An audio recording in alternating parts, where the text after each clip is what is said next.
Hello and welcome to Scale Car Garage. Well, I managed to have another chat this week, and it's with someone who is just incredibly interesting and has so many wonderful stories. I think we just kind of scratched the surface, to be honest. But here's someone who has been involved in our hobby, oh my gosh, as a youngster, and is still very much involved in our hobby. In fact, is organizing an incredible event. I'm going to let him tell you about it. But without further ado, Mr. Jim Cunningham here on Scale Car Garage.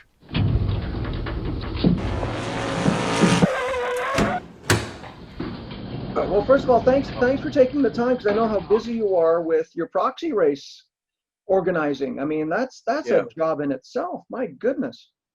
Yeah, well, I've kind of made it into one in that it's I think it's more ambitious than any proxy has been, and I'm trying to do it to very high professional standards. Um, Well, we should talk about what it is first of all, because it's a drag race proxy.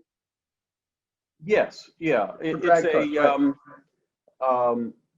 I've participated in a number of proxies, and most of them have been road proxies.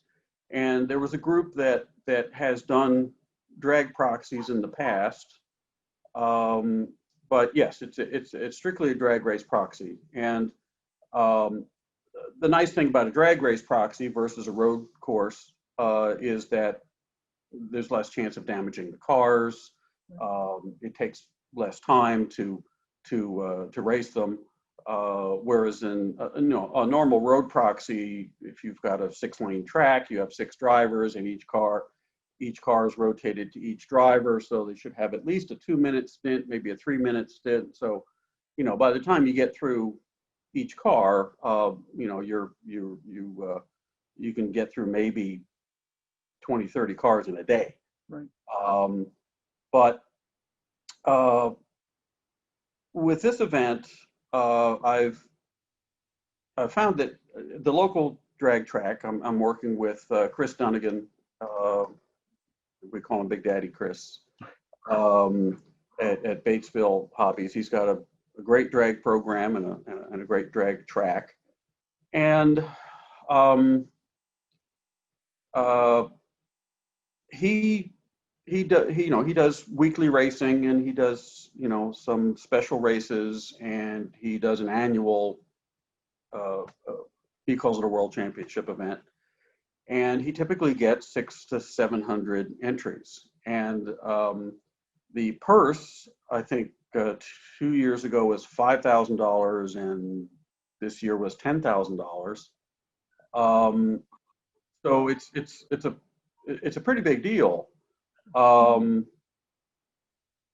So I don't know how many entries we might get. I mean, it seems like if we get 600 or 700 entries for an event that people need to attend, we could have many, many more with a broader range of classes, and an event that people don't have to travel to.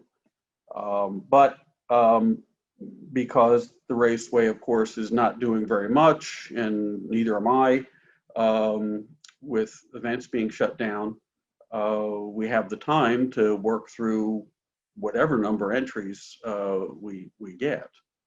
I'm targeting somewhere between 1,000 and 5,000 entries. Out of 5,000 entries? It's possible. Now, I could be dreaming, but as I said, if you can get 700 entries to the middle of nowhere, Arkansas, why not? Right.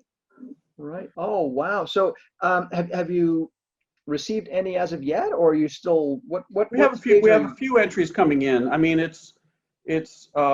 we've just started promotion. We're going to be doing some videos and more social media stuff, especially this week. We're going to be ramping up the social media. I've started to put some things on the blogs and such.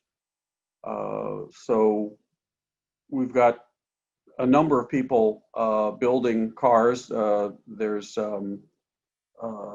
people that are doing step-by-step builds on Slot Blog, showing what they're doing. So yeah, they're coming, starting. That's fantastic. And you've got quite a few classes as well. Yes, that's kind of what I mean by I may have created a monster there, in that the NHRA has 200 classes divided into 15 categories. So I pared it down a bit. Right? I mean, honestly, they do. Yeah. So I figured that we should have a class for each of the most popular NHRA classes. So we've got top fuel, and we've got funny cars, and we've got top alcohol dragsters, and we've got junior dragsters, and we've got pro stock and super stock and street, and motorcycle. These are all top level classes that are popular in NHRA events. And by the way, we're advertising with the NHRA. This is not an event just for slot car people. I honestly expect to bring new people into slot cars. So is it in that manner sanctioned by the NHRA? No. We're simply buying an ad and hoping that drag race fans might give this a try. So I'm doing the same thing with model car and RC sites, trying to draw a bit of some energy from those. I mean, as with all the proxies that I've participated in, the appearance of the cars has been judged and has been a component of the event. To me, proxy race is a builder's event, so it's something for them to show their best. And these are model cars we're racing, so it seems that they should look the part. So I hope that we're going to see some of the model builders that have maybe not participated in slot cars yet, or maybe have in the past, and there isn't a raceway nearby. I often tease the car model guys and say, well, I bet you've got cars you built some years ago that are collecting dust somewhere, and wouldn't it be fun to blow the dust off them by putting a chassis underneath them and running them? So I think there's some potential for crossover between the model building RC and slot car world. Are you offering any sort of assistance to people who haven't, for example, built a slot car chassis before? Yes, we have started filming some how-to videos, and one of the things I did is, for a first-time slot car guy, if they get on a site like Professor Motor or Pacifico's Hobbies or a distributor site like Eagle, and look at gears or tires, I think it'll be completely overwhelmed. There's just too many choices, and even motors. I mean, if the class says it's supposed to have a 16D motor, and you get on some of those sites, there might be 40 choices, and that's a problem. And now, of course,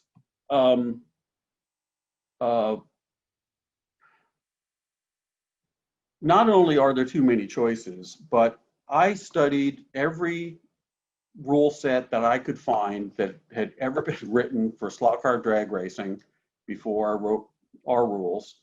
And like a lot of of uh, rule sets, they're basically exclusionary. In other words, it's all about what you can't do. You can't use a Lexan body in this class. That's fine. But when they get down to the magnet type, the air gap, the armature diameter, the ohm rating of the armature, and so forth, it gets very technical, and again, I think we're scaring beginners away. So with our rule set, I kept it simpler. There are a few basic rules, like whether you can have wheelie bars or not, which is, you know, you can't. I don't think you can really run bar cars and wheelie bar cars, you know, and get the same ATs. I could be wrong, but I think that needs to be defined one way or the other. And I think by keeping the rule simpler, in other words, it's got to have a 16D motor. Now, on our website, the event is held is hosted on the Nomad Raceway's website. Raceway's website has a web store. On that web store, you can go to the particular category that you're interested in. In other words, if you're interested in running a street car in the drag race, you can go to that category, and in that category, there is one motor that fits the category. There is one or maybe two chassis that fit the category. There is a link to a selection of wheels that you can choose from. So a beginner could go to the store and know that at least all of these parts fit the car he's building. Now, he doesn't need to know necessarily what the difference is between different armature diameters. I think it's maybe best to not overwhelm him with that sort of data. So he builds a car with a legal motor. He can get it from other sources, but if he buys it through the store that we provide, it'll be easy for him to get legal parts. Now, at the same time, you know, some of my heroes growing up were Jim Hall and Roger Penske and guys like that knew how to read the rules and knew how to read between the lines of the rules. So, and as a proxy racer myself, I have done well or won proxy races in part by reading the rules very carefully and building the car accordingly. So I know that the more sophisticated slot car builders will look at the rules and go, wow, it says 16D motor. Well, hey, I can play with that because I can really build a monster 16D, you know, and we'll enforce that it must have a 16D armature, but I'm not going to get into all the details of the magnets and the can and so forth. So the more experienced guy can go to town, he can build the fastest car that's legal, but because it's a proxy race and he can't test it on the track that day, any given day, that mild stock car built by the beginner could do very well. Yeah, because it could hook up better, less wheel spin. Right, right. You could, you know, the one with the more powerful motor may simply, you know, sit there and just may spin, vibrate. you know. Yeah. Right. So I don't feel like I'm setting up the beginners for failure. I think that they do have a good shot. And if the beginners are coming out of the model building world, they have the edge there too. Because one third of the points are based on appearance, and the other 2/3 are based on ET and top speed.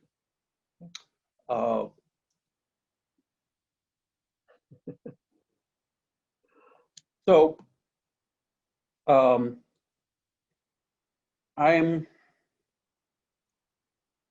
I've participated in a lot of contests, model building contests and slot car competitions of all sorts.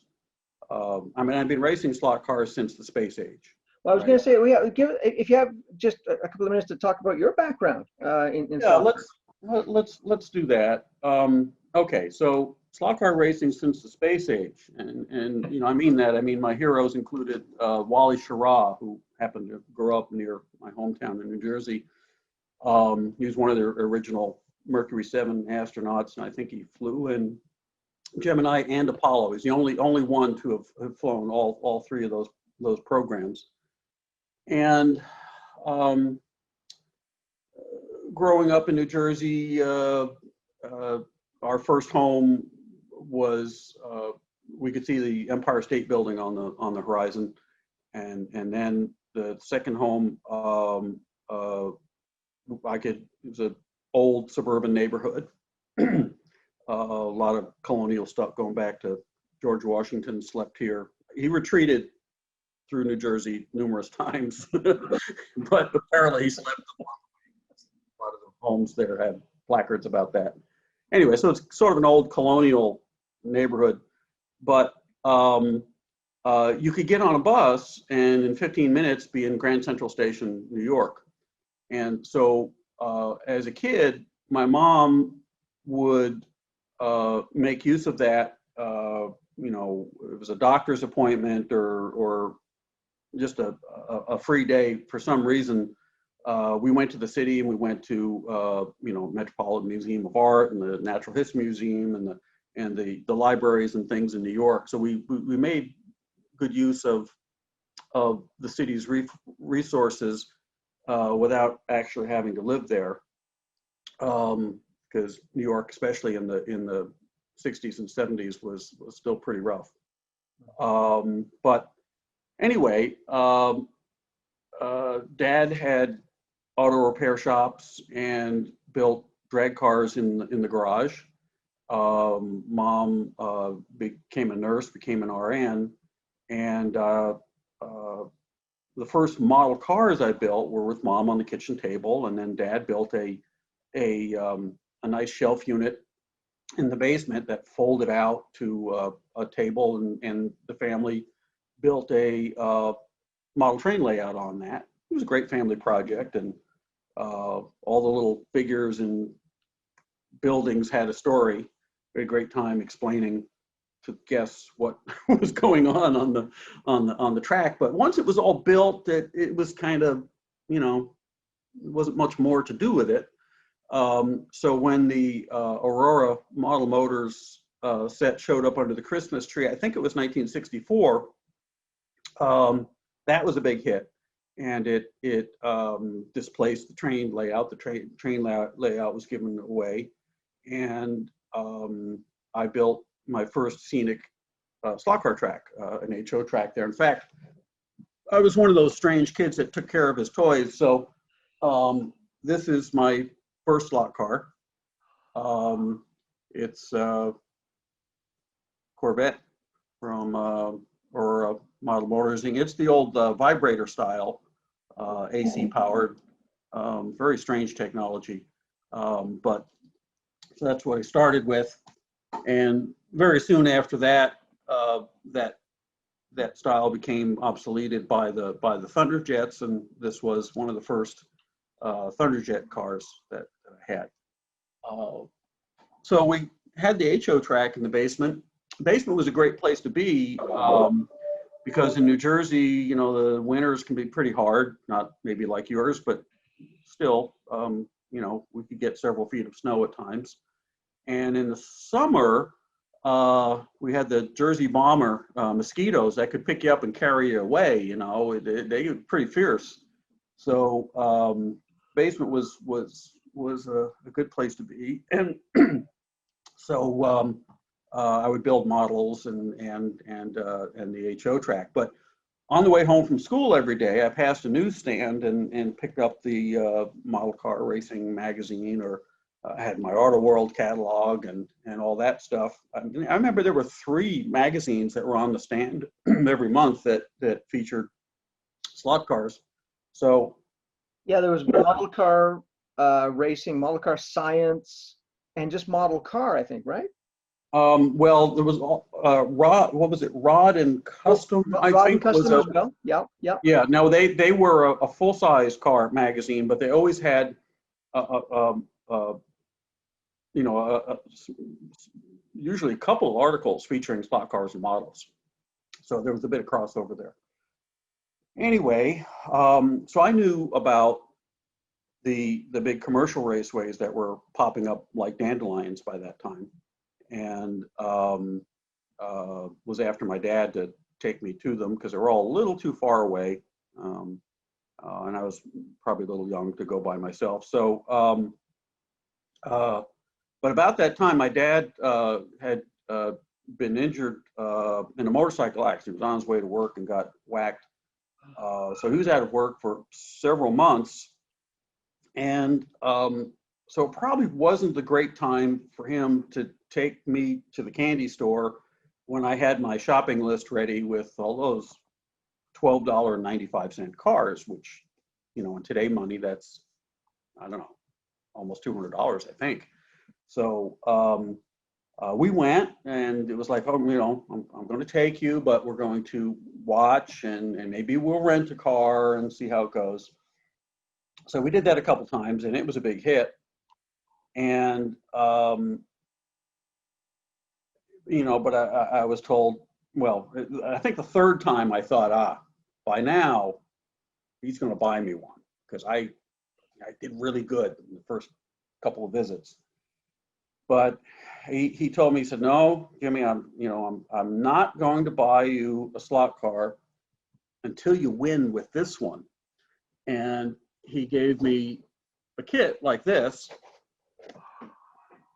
the Cox BRM. Now this is a Virgin one. Of course, mine did get assembled and used.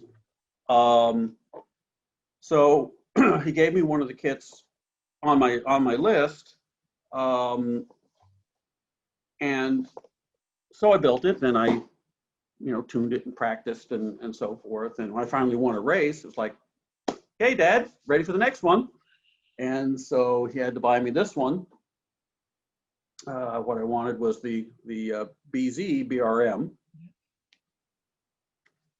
But I was pretty successful with this car. But I learned pretty quickly that if you won the Wednesday night race like 3 weeks in a row, on the 4th week, no one wanted to race with you.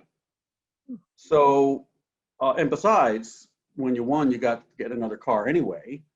So I would, if I won a race, I would retire the car that had won and move on to a different car, a different category, different track.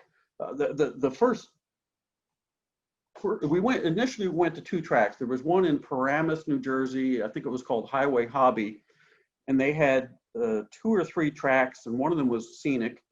But the main raceway early on for me was in Closter, New Jersey, and they had 9 of the American Model Raceways tracks. So they had a Blue King, and they had an Imperial, and they had Hill Climb, and they had almost, I think, every design that was available at the time.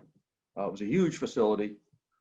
And so if I won a race on one track, I could buy a car, and, you know, there was a series on a different track.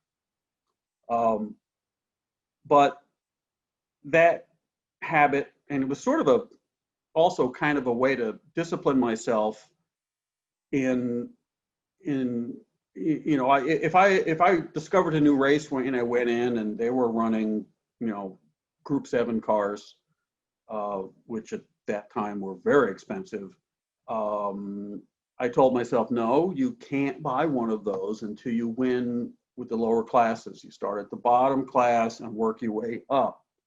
And so I tried virtually every form.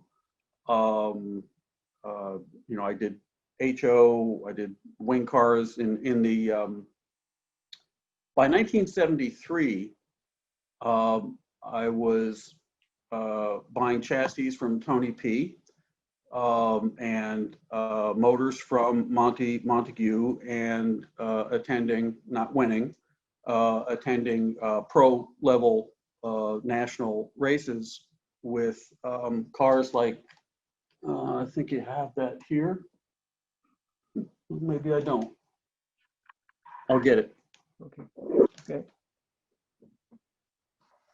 Yeah, there it is. So this is a car that I raced in 1973. It's a Tony P. Spida chassis, one of the diamond shaped independent front end chassis.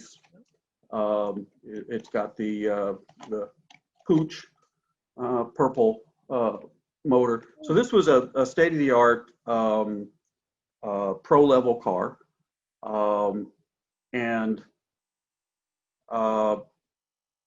it cost probably 4 times the price that I paid for the car that I drove to the races in. That was one of the problems with slot car racing in the mid 70s is the price escalation and speed escalation was I mean, it was, it was an arms race in the 60s, and by the 70s it was getting a little out of hand.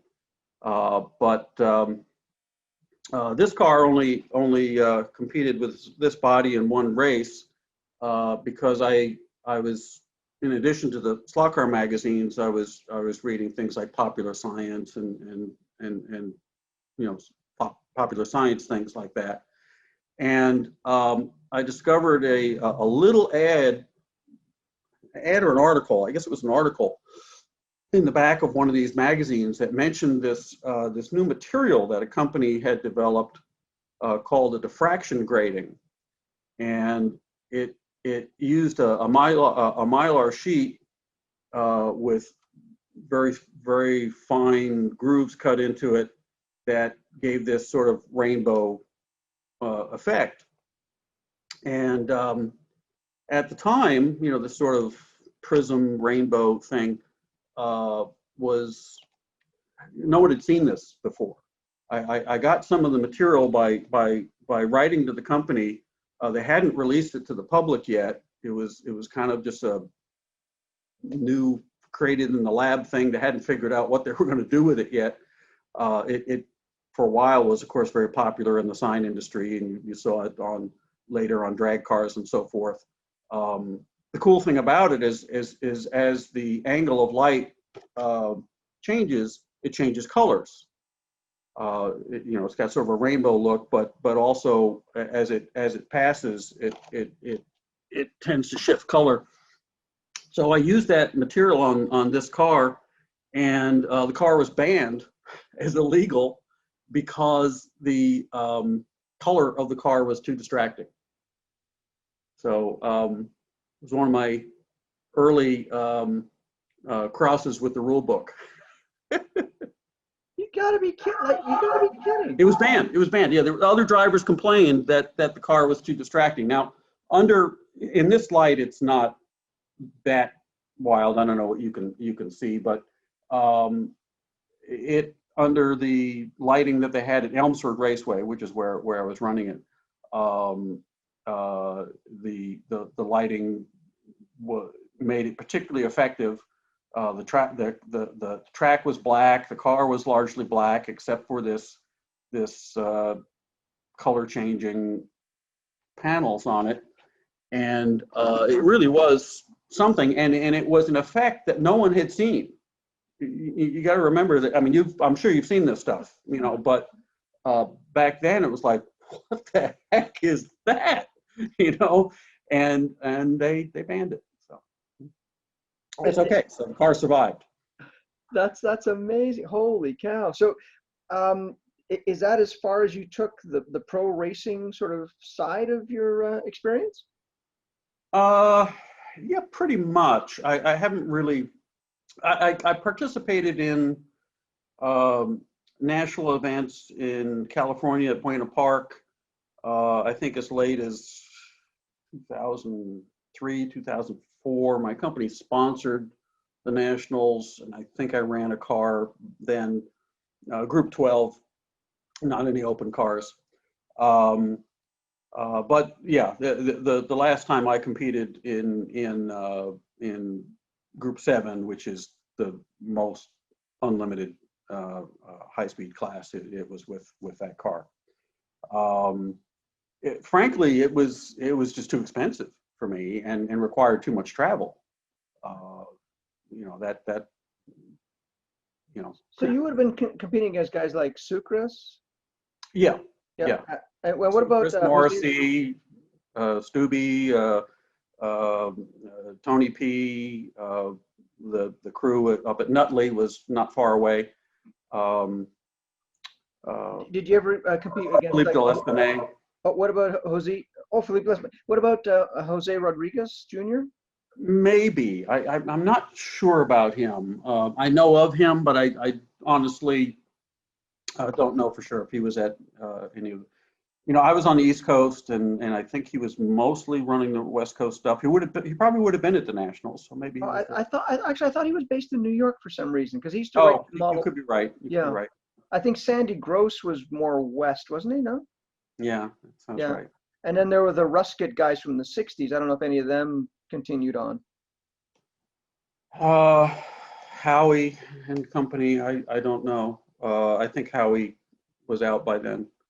Um, uh, but yeah, so um, uh, I my the gasoline crisis of 1974 kind of pooched my college plans. I planned to go to Boston University.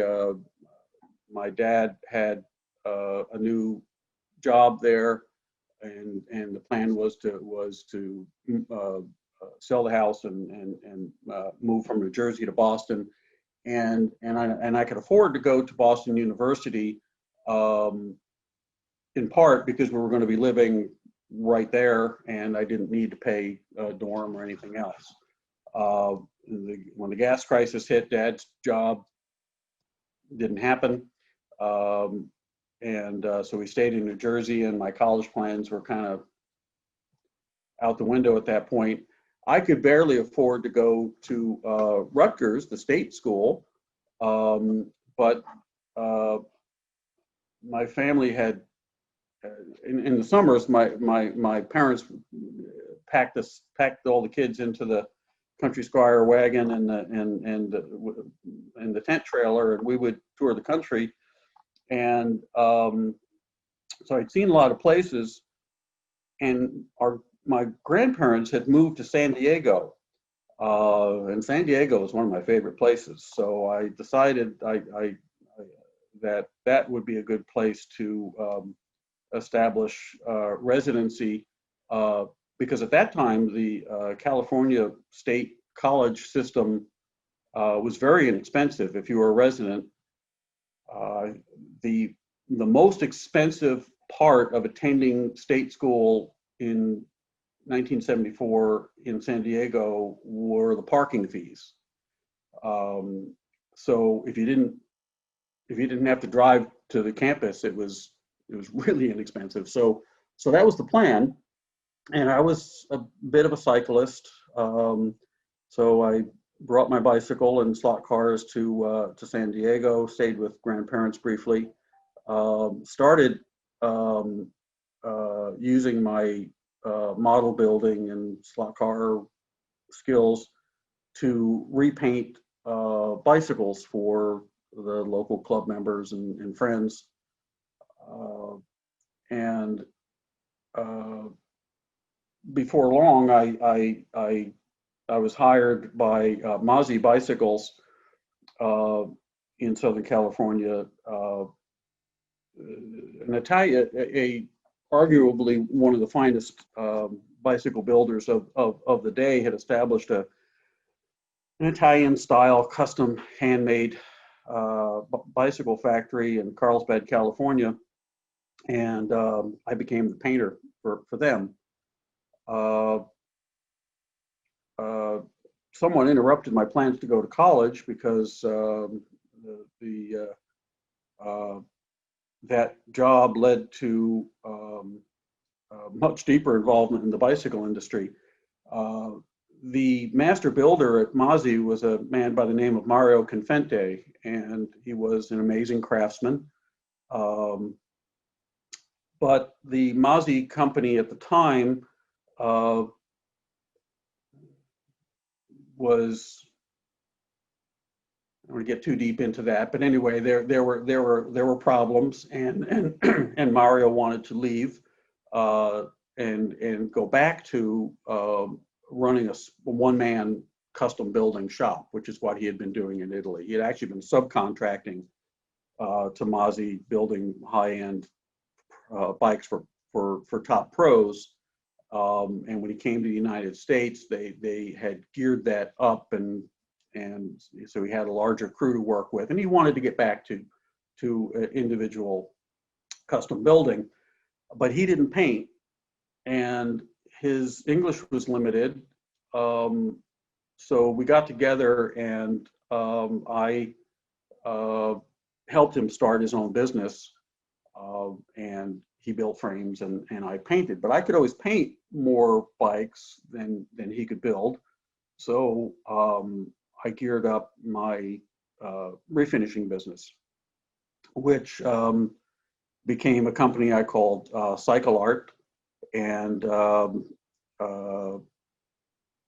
before, well, Mario we had good success initially. As I say, Mario was a really extraordinary craftsman and very efficient. And so he was kind of the James Dean of the bicycle world. You know, then all the top level racers had handmade frames. So it was, you know, their frame builders were kind of like their tailor. These frames were made to measure and handcrafted. Sometimes a racer would have four slightly different frames with different tubing weight or slightly different geometry for different racing conditions, and all of that was the type of work that Mario was a master of. So right away we were building frames for top professionals and you know, just people who wanted the best bicycle in the world, which arguably that's what Mario was building. He certainly believed it, and bicycle experts today will, many of them will agree. So I was painting his work, but in 1979, after about 3 years, Mario suffered a fatal heart attack at the age of 33. Great surprise and tragedy. And at that point, I decided to continue the bicycle refinishing and paint business, Cycle Art, on its own, and geared that up. In order to raise money for that, because I had to buy equipment, spray booths and compressors and all that stuff being a big investment, I took a job as a grocery clerk at a health food store. I believed in eating healthy food, and I was a good customer of a local health food store, and they had it was a small chain of 4 or 5 little shops, and they had taken a big step. They had purchased a large supermarket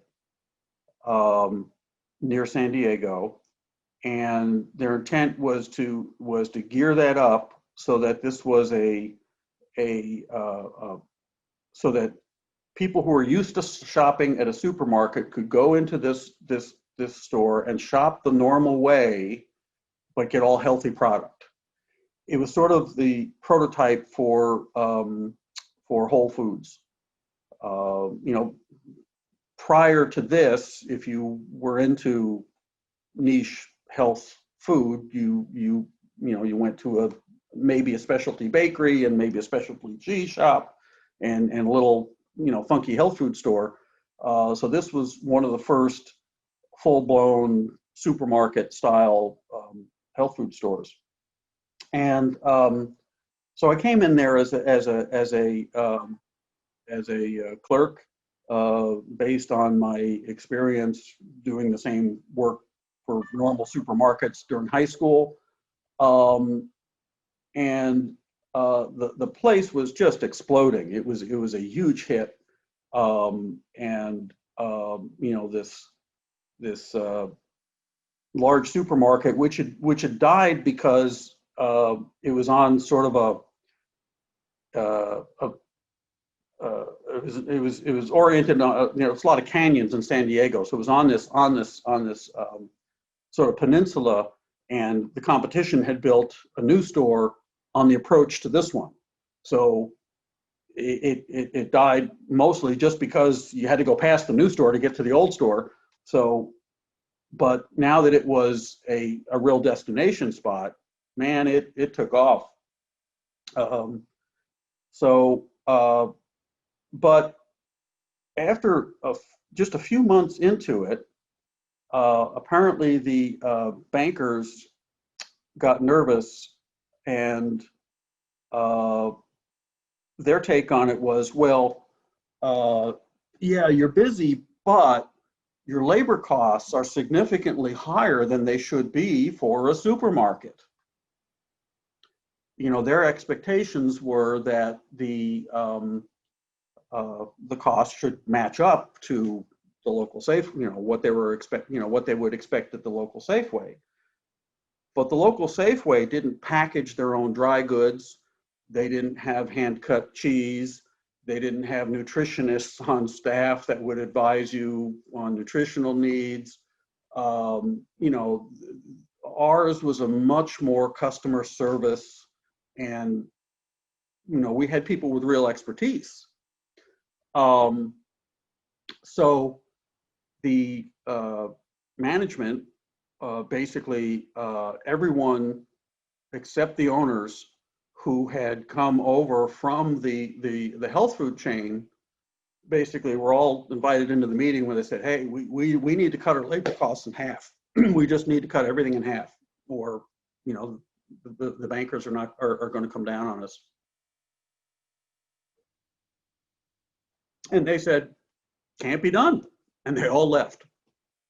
So this 18-year-old kid with high school grocery experience, there to earn money for his bicycle business, on my job interview with the manager, when he asked me what I wanted to be doing in 5 years, I told him I wanted his job.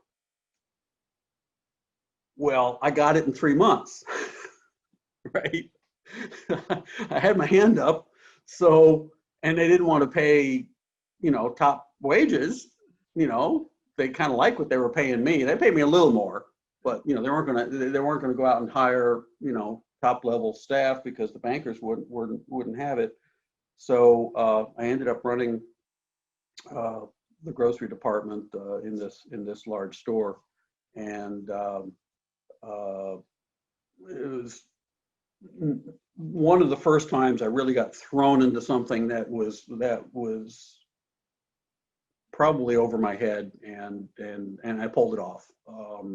I managed to put together a crew and motivate them, and we made that store work.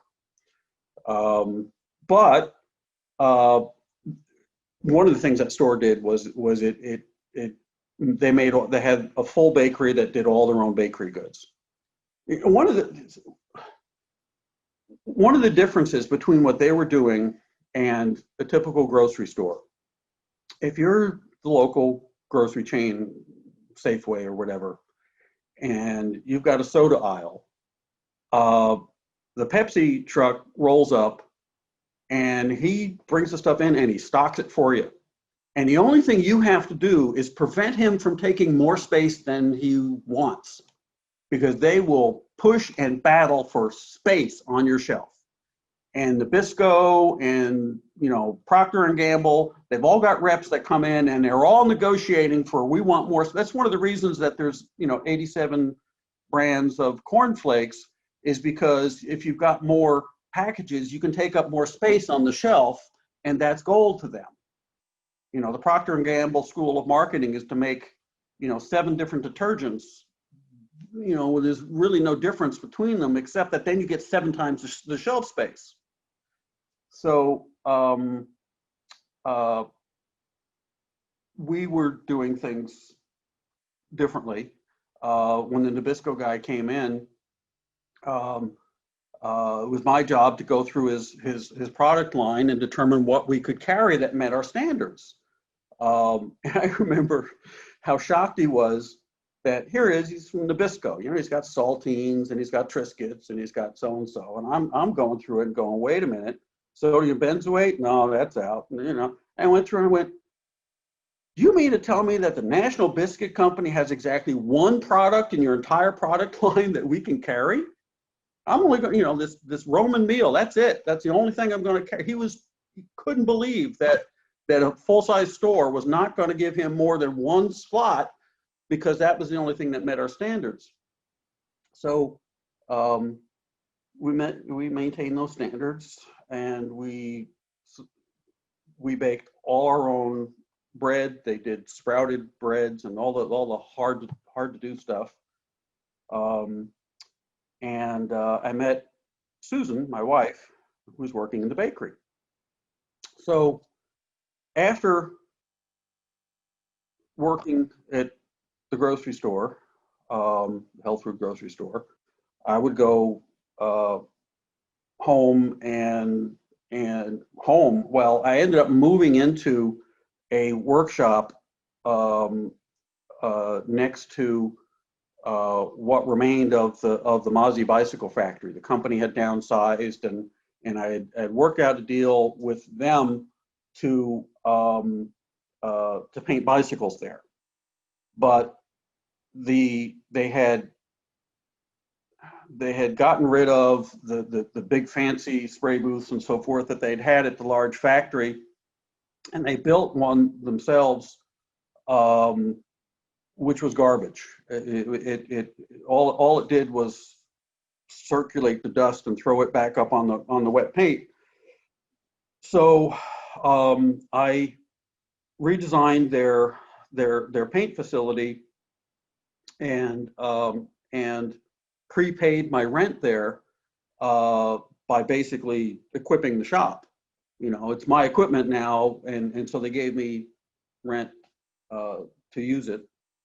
And that was where I started Cycle Art. So I was sleeping in the loft next to the shop at night, painting bicycles, and then going to the health food store. And that was actually the point at which Mario died. It was right at the point when I made the decision to commit to the bicycle business. Wow. So have you restored slot cars as well? Yes. Oh, yes. So yeah, that's really where the rest. Well, it's part of how the restoration bug started, was with slot cars. When I was 9 years old, you know, we'd go to drag races with my dad, and one of my dad's racing buddies was an early adopter in the slot cars in the early 60s, and had a lot of handmade cars with Pitman motors and you know, early stuff. And actually, the way it happened was, at that time I had pets. My mom was allergic to animals, so we didn't have fur pets in the house. So I had newts in a tank out that I kept outside in the shed because they were almost self-feeding, because the mosquitoes were so large that when you hung a light above the tank, they'd fall in, and the newts would eat them. So I had this aquarium with these little critters in there that were my summertime pets, and periodically I would take them out and I'd clean the aquarium, because it would get pretty green, pretty green and scummy, and of course they probably didn't mind, but it would get out of hand. So I'd freshen up their aquarium, and put the tank on the ground. And I got the garden hose out, and I started to blast out the gook out of the aquarium, and the water went into the corner of the tank, and a glob of the green stuff hit me right in the mouth, and I came down with the worst case of salmonella that I was had high fevers, and I was delirious, and and my dad, as I came out of that, my dad had brought a box of his buddy's old slot cars. By this time the Mabuchi motors were coming in, so all the early stuff was obsolete, and so I had 60 slot cars to restore, and so some of the cars I have here are those, and I would restore them, rebuild them, and go to races. By that time the cucarachas and things like that were coming out, and there were some mass-produced cars that were pretty quick. Back in the early day, the only way you got anything quick was to build it. So I would go to races, and the dentist kid, whose dad would buy him everything, would have a brand new cucaracha, and I couldn't afford one of those, but I had my restored car. So I was like, well, can I run this? And they were like, that old thing. Well, yeah, but don't cry, kid. It was like, the expectation was that old Pitman motor wasn't going to cut it with the latest thing. But I won a lot of races with those, and there was nothing better than beating that brat, that rich kid, with the latest stuff that he thought was hot shit, with something that he'd made fun of when I got there. So that sort of got me going on restoration work. So that, and there was I was cutting lawns for a woman across the street, and I think she was like 104. She's old lady, Italian woman, and after I cut her lawns, she used to invite me in, and we'd have tea, and she'd tell me stories. And I remember when I told her that I wasn't going to be able to cut her lawns anymore because I was going to be moving to California, and she said, "Oh, you should take the train. Don't fly. No, take the train." And she started to describe to me how, after she had become a doctor in she started to describe to me her train trip across the U.S. And as she gave me the detail of this, I started thinking, man, this was a while ago. She's telling me about what the interior of the train looked like in great detail, and it's like, well, when was that? She says, oh, that was 04. Like, what? So she had old stories to tell, and did so in great detail, and I was always kind of fascinated with old things. I mean, here's a woman who had become a doctor in Italy, came to the U.S., and they wouldn't let her. They wouldn't accept her medical license in the U.S., and so she enrolled as a as a nurse in World War One, and just had a heck of a life. Wow. So yeah, so you really have an appreciation for the past. Yeah, that, and then working with Mario Confente, the Italian craftsman, handmade things, of course, have always appealed to me.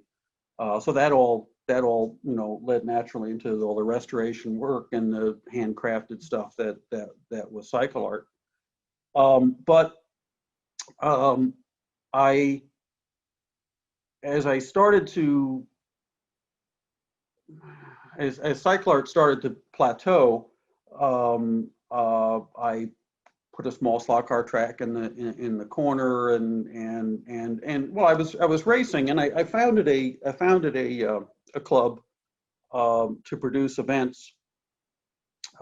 At my idea was let's have a slot car club where we would race on various home tracks and also hold races at commercial raceways. And when the first fly cars appeared, it was, I was never much interested in the early Scalextric and so forth because they were very toy-like, and they weren't very accurate, and they weren't, to me, they weren't as interesting as HO or the 124 until Fly came out with their high detail cars. And then there was a raceway that was selling them, and in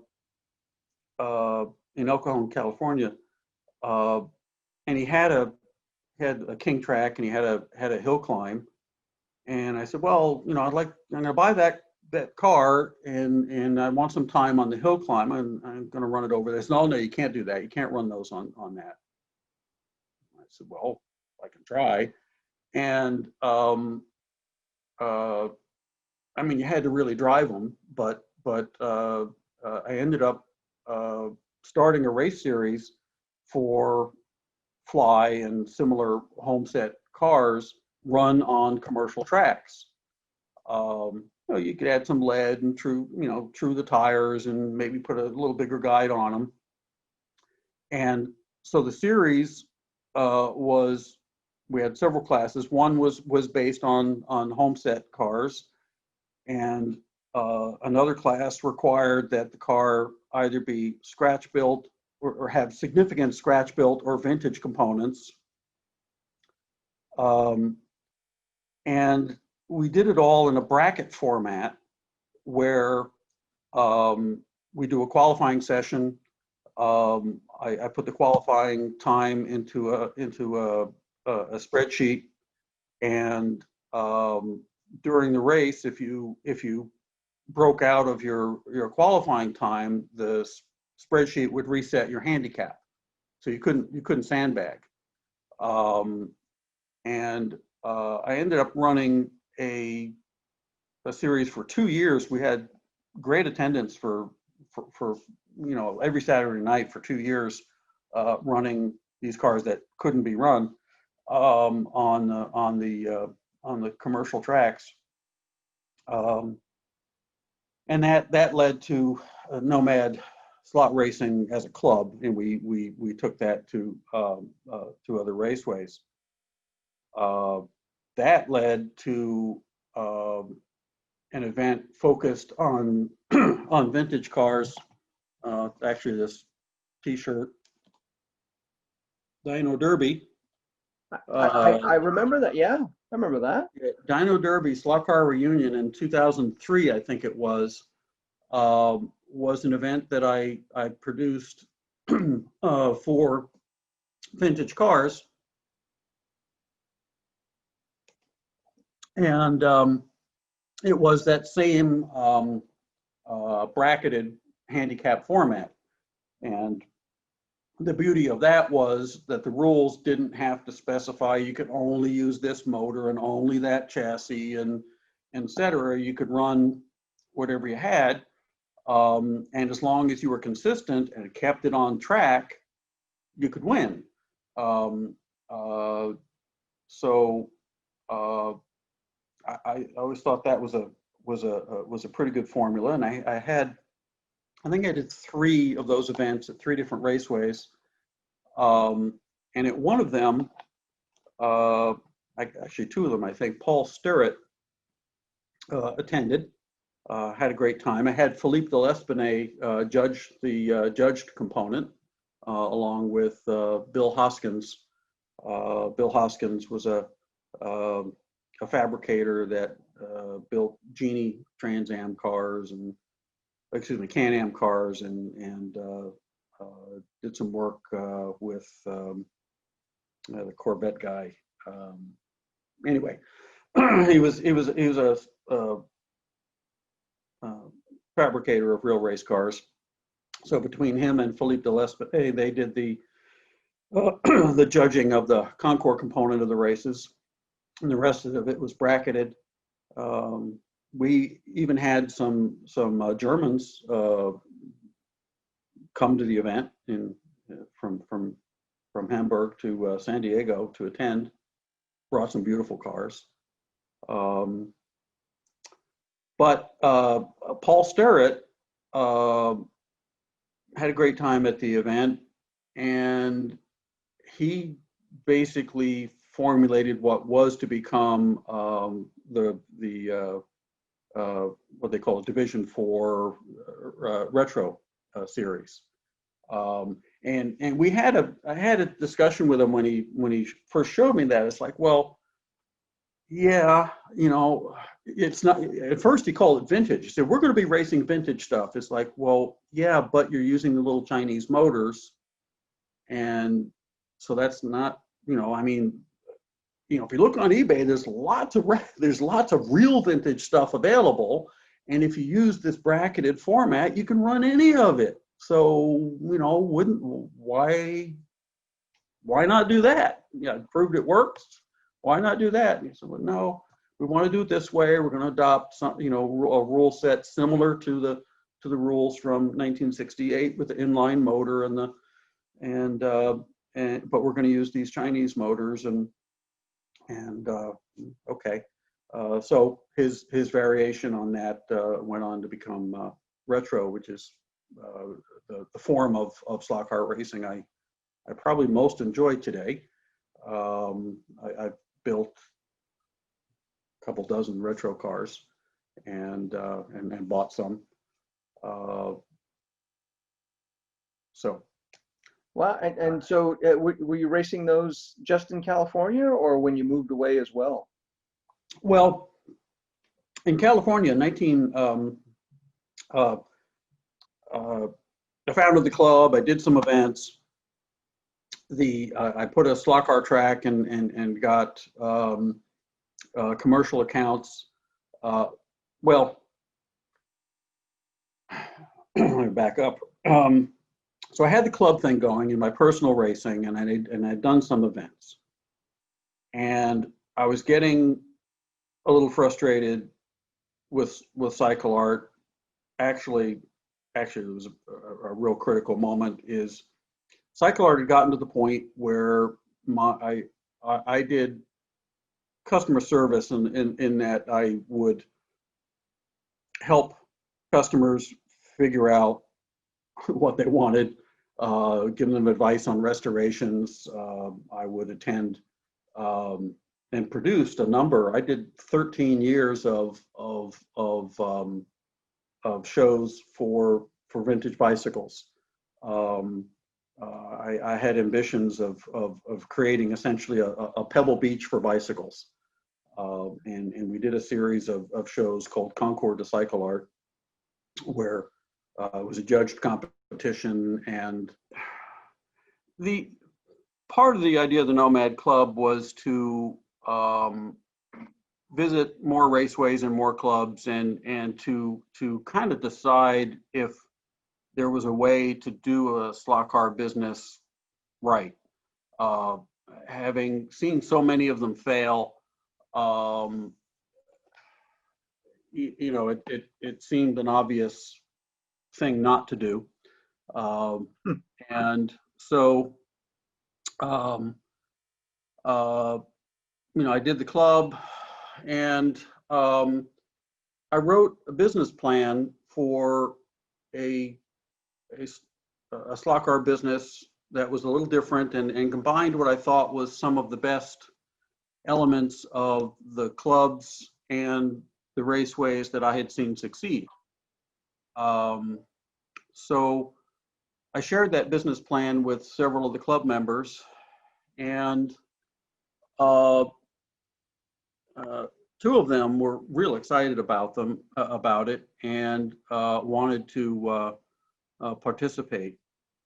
My theory was that I would be willing to launch the business if I had partners and if I could sell cycle art. At that time, it looked like cycle art was worth enough money to really, do this right. And with um, two partners to do it, my fairly ambitious plan for a slot car business might be realized. I put cycle art up for sale quietly, but I had a very hard time finding buyers. And the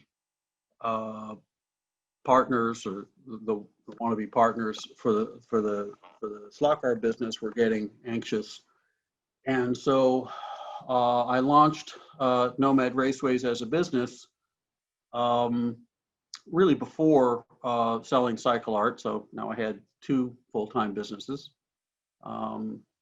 Fortunately, Susan and I had decided to have only the little furry children, so I had a bit more freedom in taking risks and not having to spend a lot of time at home. Susan was working at cycle art, so our time together was at work, and it was a good thing because I was working probably 80 hours a week, and so was she. But we were together, so we've been happily married all this time. But much of it was I said, essentially work. So I launched Nomad Raceways, and so before long, it had taken a third of the 5,000 square foot shop, maybe more. Yeah, ultimately, it had a little more than a third of the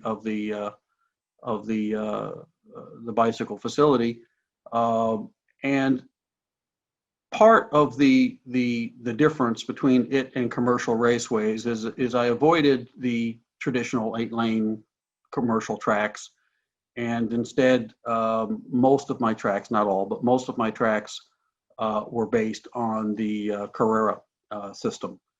And but my Carrera tracks were not the typical flat rectangle with track on it. I designed them to look and feel more like commercial tracks, in that they had significant elevation changes, and the tables were all perimeter cut to the shape of the track, which made them easier to marshal and kinder on the cars, because if you're running directly along a wall on a you tend to hit the wall less abruptly or less directly than you do on a wide track or a rectangular track with walls. So anyway, at one point we eventually had 7 tracks in the facility, a full web store, and a division that did mobile events. But one of the partners, Bill Hoskins, the fabricator,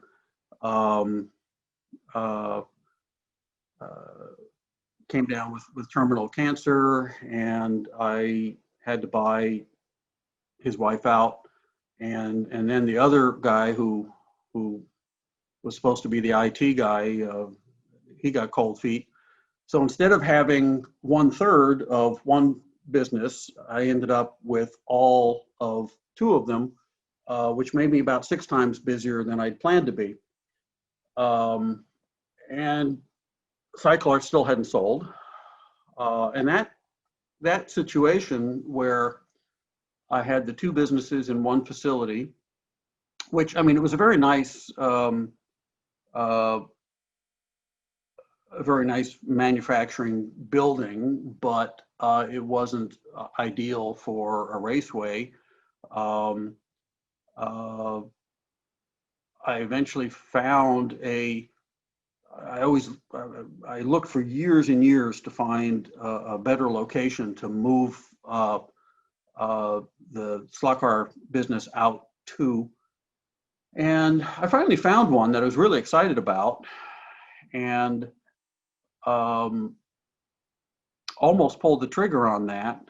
Uh, Brought in some other partners, didn't work out, but still hadn't sold the bicycle business. I finally found a buyer for the bicycle business after a lot of dancing around with them. And the final terms of the deal were that they'd buy the business, but I had to reestablish it as the paint department for a larger company out here in Little Rock, Arkansas. And my understanding was that Cycle Art was going to continue as it had, as a restoration and custom design house, and that we would do exotic custom painting as an option for the manufacturer. But the first job was to get the paint work happening, the normal production painting happening for the manufacturer. But they were making carbon fiber frames, and really almost no one makes carbon fiber frames in the U.S. They've all come from China, in part because of the very high, all the labor involved in making them. So painting their frames was quite a challenge because they were really rough. They were some of the worst. I mean, we'd been painting bicycles for 40 years, and these were the worst things we'd ever painted. They took so much prep and so much time. So it was a real challenge to get their production paint facility up to standards, and their standards were, you know, virtual perfection. I mean, we would there would be a literal pinprick spot on the underside of the frame, and the salespeople would reject it and insist that it had to be refinished. It was really a nightmare trying to get their stuff done. And they ultimately didn't really have any interest in the refinishing business. I think that you know, when we got the paint working on the production side, that was enough for them, and by then it was enough for me too. So at that point, I had downsized Nomad and closed the retail side, because that was located within the paint shop in California, and it wouldn't have supported that whole facility on its own. And my partner, who Joe Wind, who has remained in the business in California, didn't feel like he could manage the retail business and the web store. So we cut those two and decided to focus on what has really become the most profitable part of the business, and that is the mobile events. So really, since 2003, on a growing basis, we've been doing more and more corporate events with portable slot car tracks. One of my best clients for many years was Kaspersky Lab. They're the principal sponsor of Ferrari in Formula One. And we'd go to Dubai and Barcelona and Budapest. I think that wasn't for them, but I traveled the world really doing putting slot car tracks in Kaspersky booths and promoting their relationship to Ferrari. I have a funny story about that. So the first time we did a show for them in Dubai, I usually get to a show like that the day before to scope out the logistics of, how I get from the hotel to there and, check how long it was going to take me to arrive and find the booth and so forth. Well, the show they were at is called GITEX. It purports to be the largest IT show in the world at what they claim is the largest convention hall in the world in Dubai. Massive facility and a massive show. Everybody in the IT industry is there, from Microsoft to Intel to, guys selling little widgets. They're all there. And unlike, I've been to hundreds of trade shows, but unlike most of them in Dubai, most of the major booths are built like homes. In other words, with lumber and wallboard and real construction. I mean, normally the trade show, it's modular aluminum stuff and foam core panels and, stuff that gets reused. But there they build massive, the Kaspersky booth was about 5,000 square feet, 2 stories, offices upstairs with sliding glass panels, an entertainment and dining area upstairs, video walls and a stage downstairs, and the slot car track is the centerpiece because that's what draws people's attention. And I run an endless series of brief, exciting races and give away Ferrari prizes.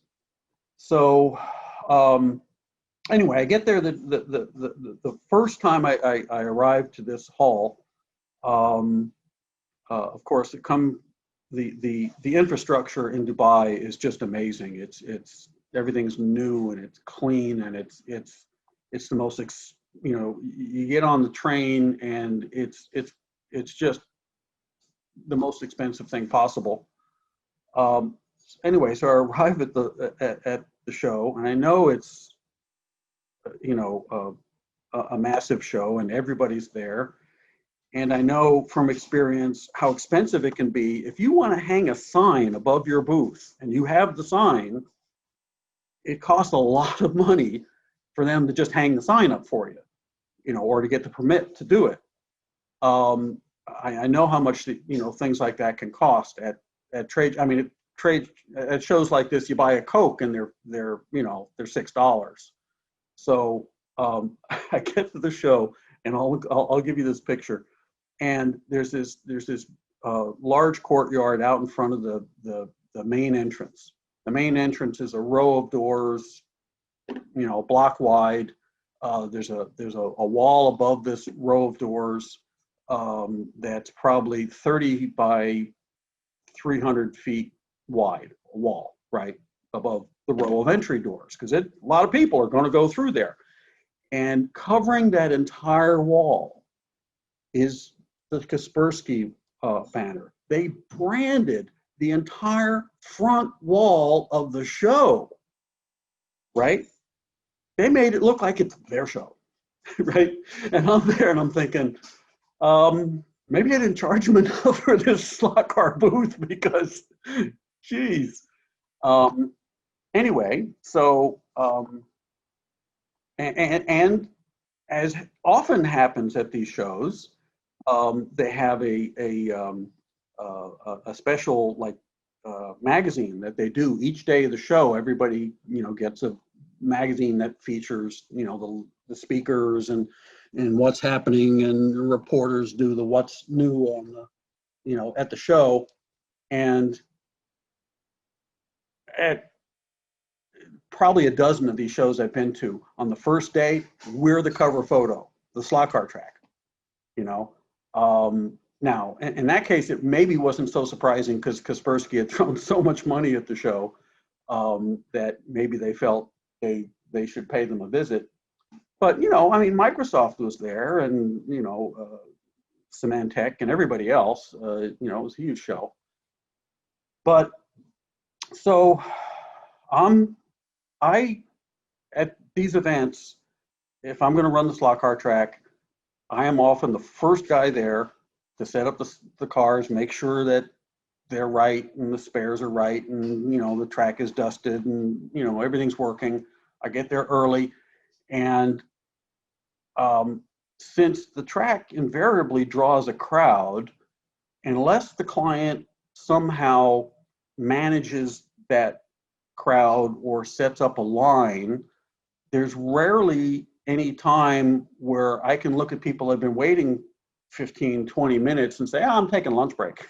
I don't feel like I can do that. So I often work the show nearly, sometimes 8 hours with very minimal breaks, if any. But it's fun. It's fun. It's like playing ping pong, for hours. But at this particular show, so I'm doing my thing. I'm running these races and I'm giving these prizes, and I've got a big crowd, and I've got an assistant assigned to me, and it wasn't her. It was Mr. Kaspersky, okay, the boss, comes to me and he whispers in my ear and he says, some people, certain people, do not wait in lines. So I realized, uh-oh, I've got royalty here, and they don't wait in lines. And so now suddenly I have to recognize them and invite them to step in front of the people who've been waiting, and put them in the next race.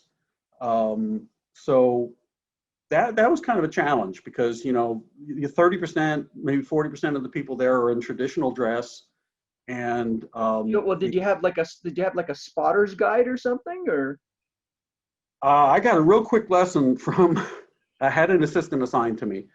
She'd bring me drinks and things, and whatever else I asked for. And I got a real quick lesson from her on what to look for on the little headband. And the other thing was, you could often tell because some of them had a significant entourage. You could see the group with them. Some of the entourage is carrying automatic weapons. So, you could kind of, you could figure it out pretty quick. Once I was clued in that you had to serve them first, it wasn't too bad. But on the third day, I'm doing my thing, and a military group comes down the aisle.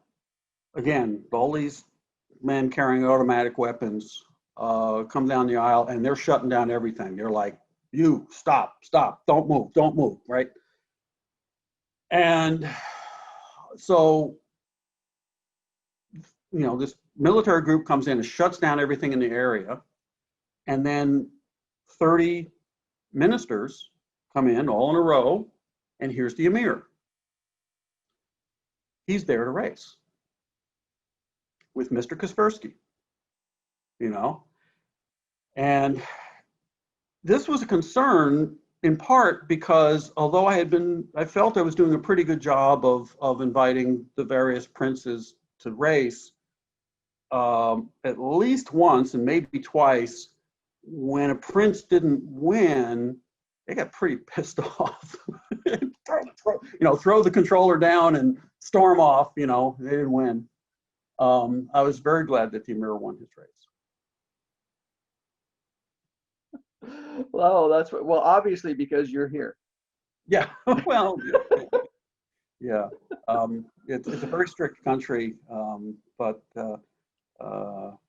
interesting. Wow, that's amazing. So you did that for other clients as well throughout like North Oh America? yeah, Really? yeah. We've always had like this season was to be one of our best seasons.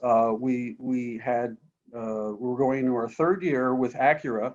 Acura is running their NSX in the IMSA series, and they had Penske fielding an LMP car for them.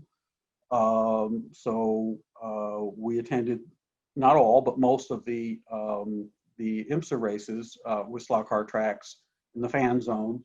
And I actually had 4 Indy 500 winners: Montoya, Castro Neves.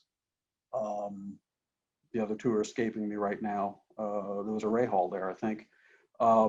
Anyway, I had 4 Indy 500 winners race each other on our slot car track at I think it was Mid Ohio, but that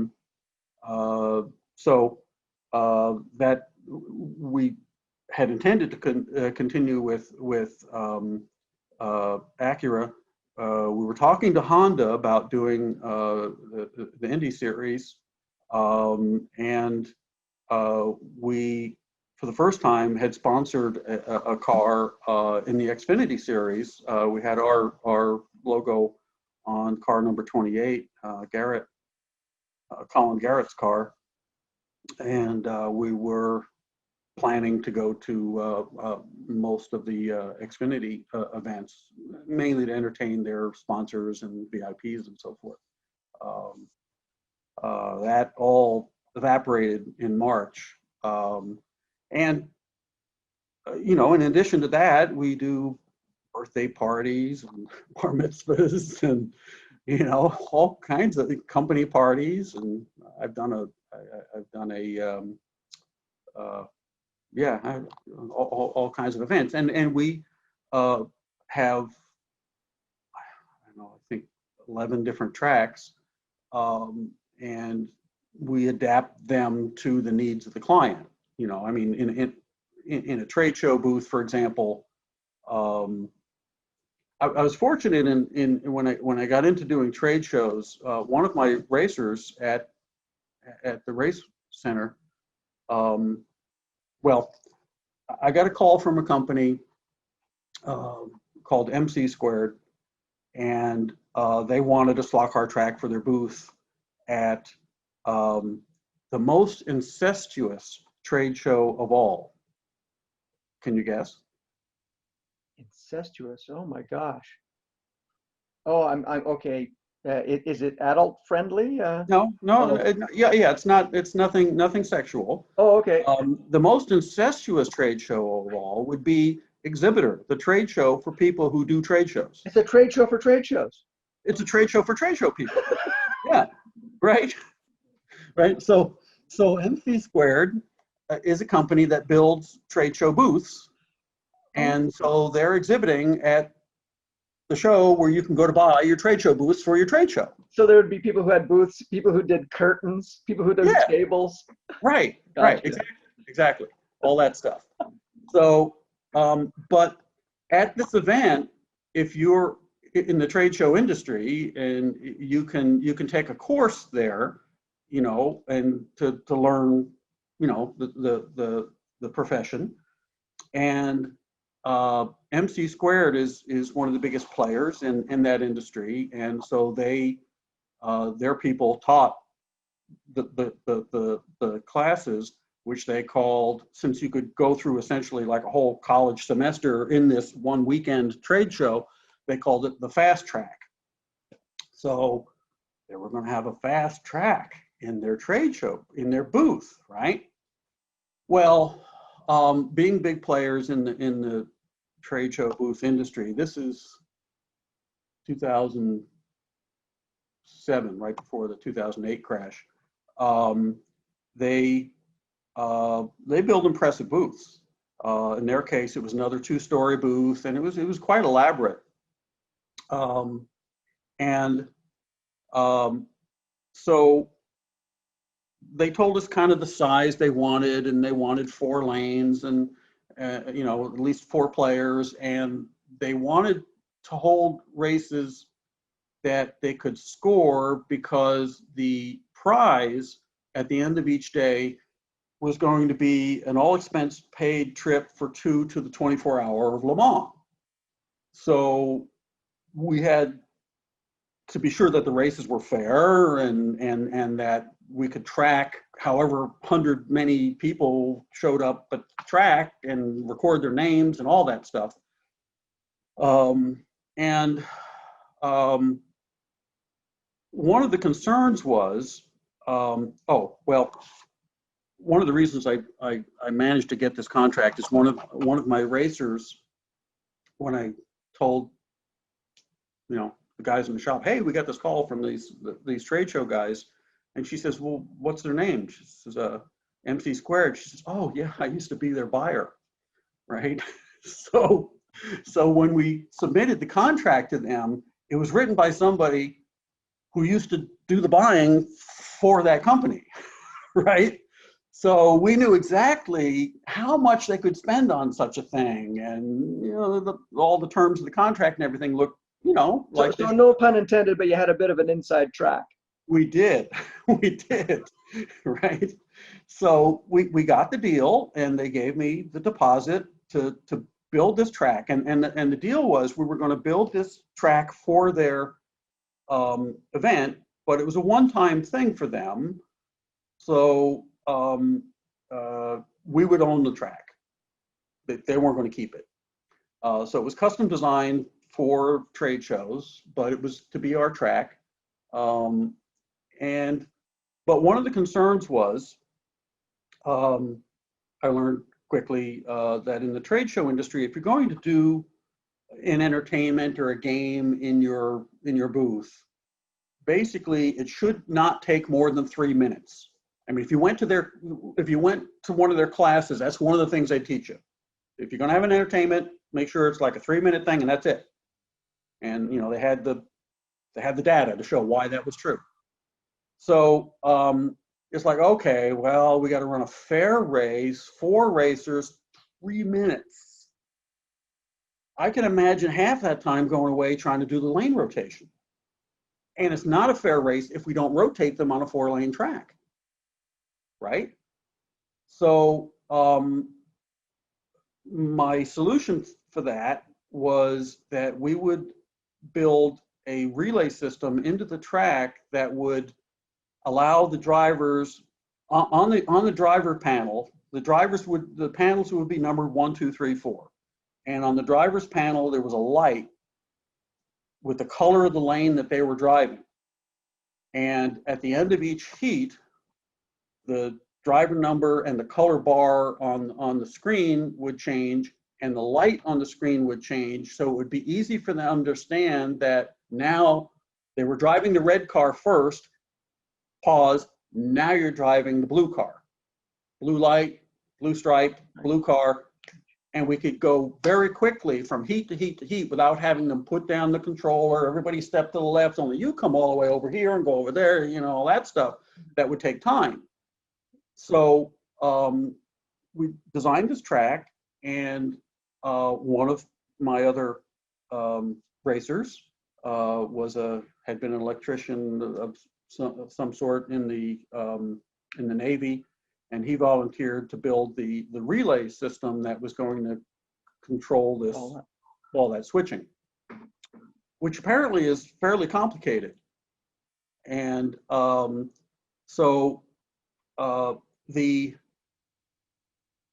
given us a deposit, but the fellow who was in charge of you know, the slot car track design kept changing his mind and wouldn't commit to the numerous designs that we were kicking back and forth. And I told him, look, we need, like, I forget what it was, 21 days or something to build the track. And at like 12 days left, I can't get this guy to sign off on a design. And I finally had to call the president of the company and say, hey, we are out of time. You know, we need to build one of these designs. And he said, okay, yeah, build that one. I'll tell him, you know, he can't change it again on you.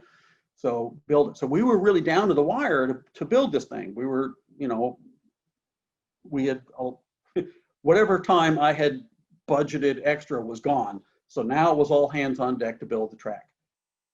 We get the track built. The guy doing the electronics on it, it doesn't work. And so we have to scrap that idea, and another racer takes on the wiring project. And so we're getting down to the wire. I've been working,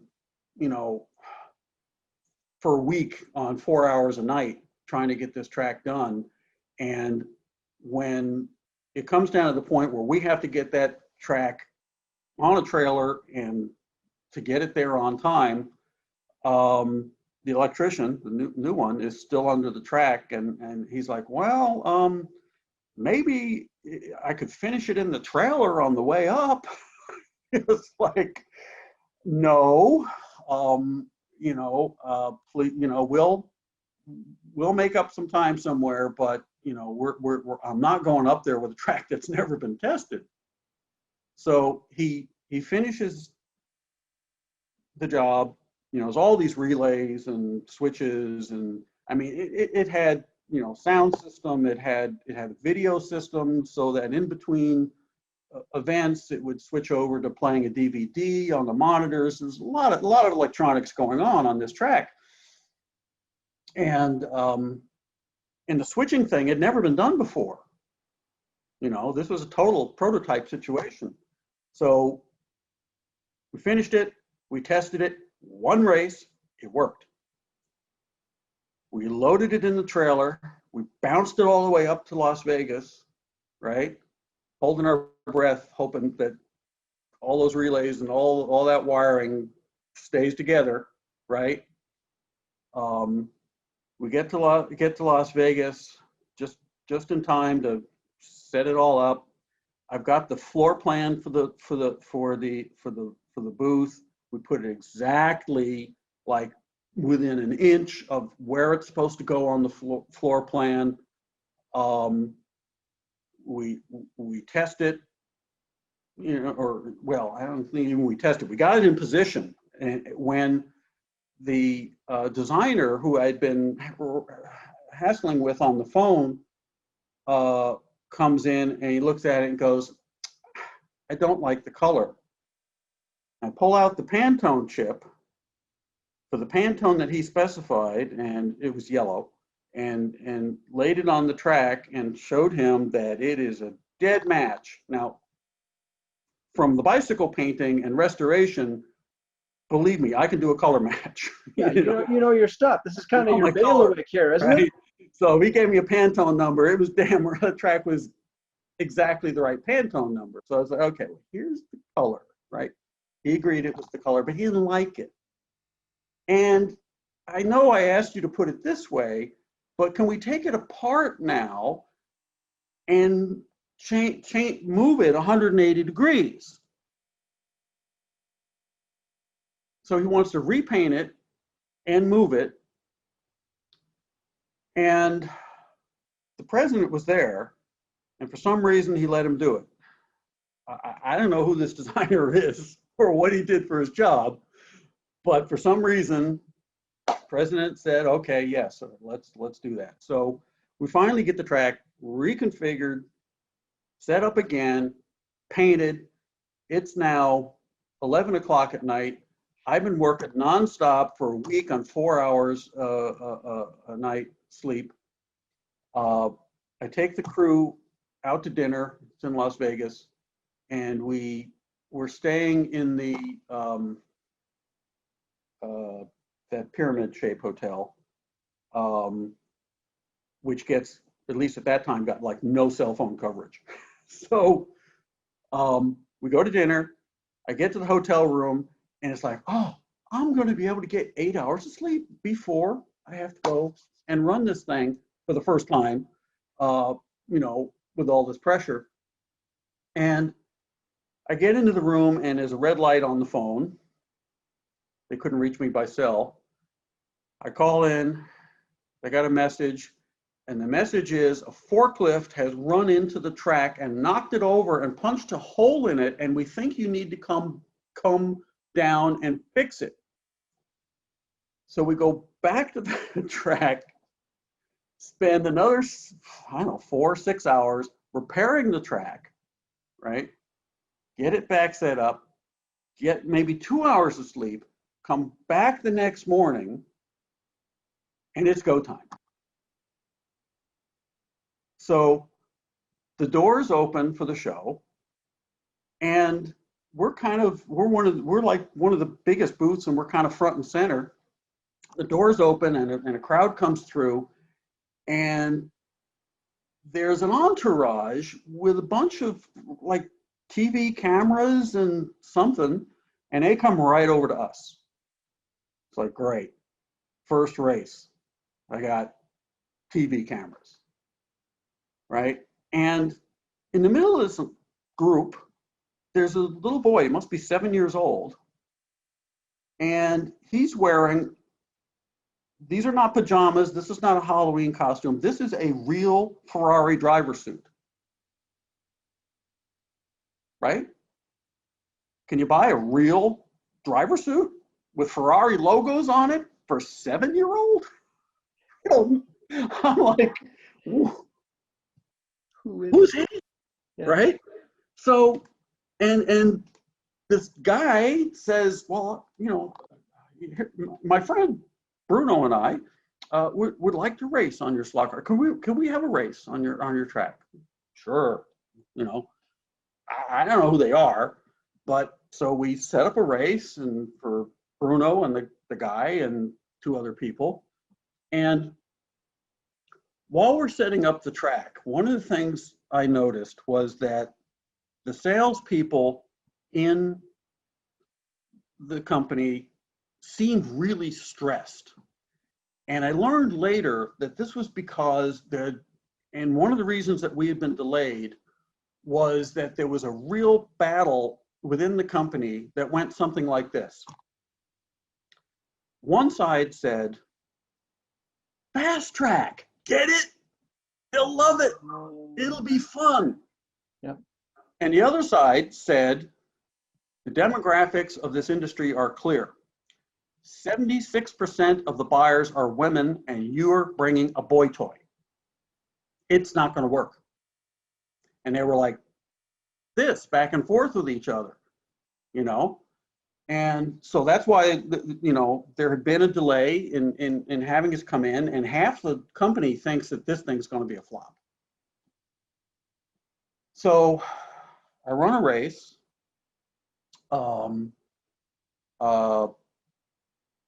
It works. The kid wins, fair and square. He wins the race, and I brought a few. In case of VIPs, I brought a few prizes, and I had a Ferrari Formula One car under the table, and I pulled the Formula One car out. This wasn't the normal thing, but I decided I'll present this Formula One car to the kid. And the cameras are going, and his flashes are going off, and I look up in the second store, and here's the president. And he's like, yeah. Turns out that the guy was the mayor of Las Vegas, and this was a photo op for him with the kid who was a Make-A-Wish kid who had just returned from his wish to attend a Ferrari Formula One race, where he had been presented with the suit and had been a guest of Michael Schumacher, And so that's why he was there. And it hit all the TV news and all that stuff. You knocked that one right out of the park. Yeah. And at the end of the day, I asked the sales manager, well, how'd you do? And he says, I've had compliments all day long. I heard one of them. I heard a woman telling him that she says, this is the greatest thing ever. She says, you know, everybody else in this show is like feeding us. I am so tired of chocolate, right? And, you know, and this was fun, right? And he says, it's a 4-day show. This is day one. Normally in a 4-day show, we get maybe 35 fully qualified leads. And by the end of the show, our target is to sell the booth that we made to someone, you know, and then have 35 leads. He says, I've already sold 4 copies of this booth and I've got over 100 leads. We could go home today. You know, the show is that successful for them. And so that led to us doing quite a few more trade shows because we were at the trade show and so people saw us and plus that client recommended us to their other clients. So we got off to a good start in that business, but when the economy crashed in 2008, I had a dozen similar shows lined up and they all canceled. We were supposed to do things for Mars, M&M, their NASCAR, it all canceled. And we gradually built it back up, but the industry, frankly, didn't seem to have the same budgets in 2011 or 2012 that they did even in 2008. Wow. Well, that's the power of the slot car, though. I mean, that's amazing. That's a great story. It's a great story. Let's say if you do it right, it works. And you know, so I've done a lot of events. That's fantastic. Well, I'm really sorry. I actually have to pick up my daughter. I'll let you go. Sorry. Well, no, I want to do this again, especially if you don't mind, as you progress through your proxy race with maybe some of the cars that you get, and Mm-hmm. certainly, you know, for as much as the promotion I can help you with, I'd love to. I appreciate that because you know, like I say, I'm being very ambitious here, and I'm targeting 1,000 entries plus. And while that seems possible, I don't know. You know, my greatest fear is that it is you know, that I have low participation because I'm really investing quite a bit in this. Yeah, no, I think in the promotion side and some of the equipment, cameras and all that stuff to do it right. So I'm really hoping that we do get strong participation. cool. 29 classes, everything from 132 cars, you know. Well, I would, if you don't mind, I'd certainly like to put a link in the description if that's okay. Oh, sure. Okay, perfect. Okay, and Jim, thank you so much for spending so much time. Oh, yeah. Well, I'm sorry it went longer than I. No, it's fantastic. It's fantastic. Thank you so much. Yeah. And we'll do this again. Good. Okay, Thanks. thank you so much, Jim. Good night. Night. I hope you enjoyed watching. If you did, please leave a comment, like, and subscribe.